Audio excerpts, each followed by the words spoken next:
Have you noticed how literally everyone is obsessed with self-love and self-esteem nowadays? Social media is flooded with influencers preaching self-love and telling you to start your day with a morning routine involving positive affirmations. But where did this obsession even come from? Let's take a quick walk down the history lane of self-esteem. Self-esteem started getting explored scientifically by William James in the 1800s and then by Carl Rogers in the 50s, but it was definitely not mainstream yet. But that all changed when in 1969 Nathaniel Branden published the book The Psychology of Self-Esteem. This book propelled the concept of self-esteem into the mainstream. Nathaniel Branden was romantically involved with Ayn Rand, a so-called philosopher who promoted the idea that moral good will arise if everyone just ruthlessly pursues their own self-interest. She was basically promoting selfishness and greed as a moral virtue.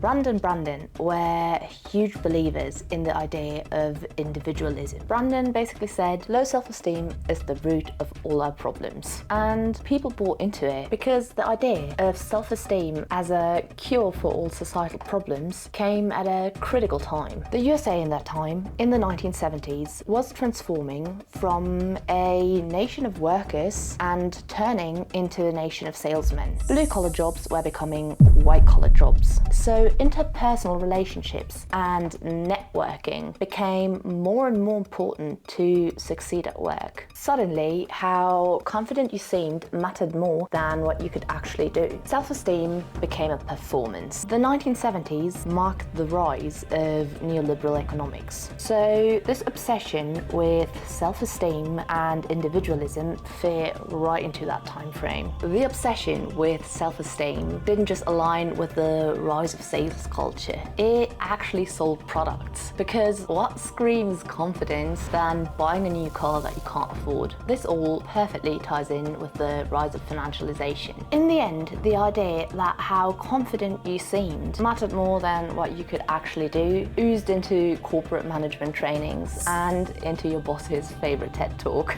If you want to know more about how consumer culture and the rise of neoliberal economic policy link together, make sure to check out my YouTube channel and follow on here for more.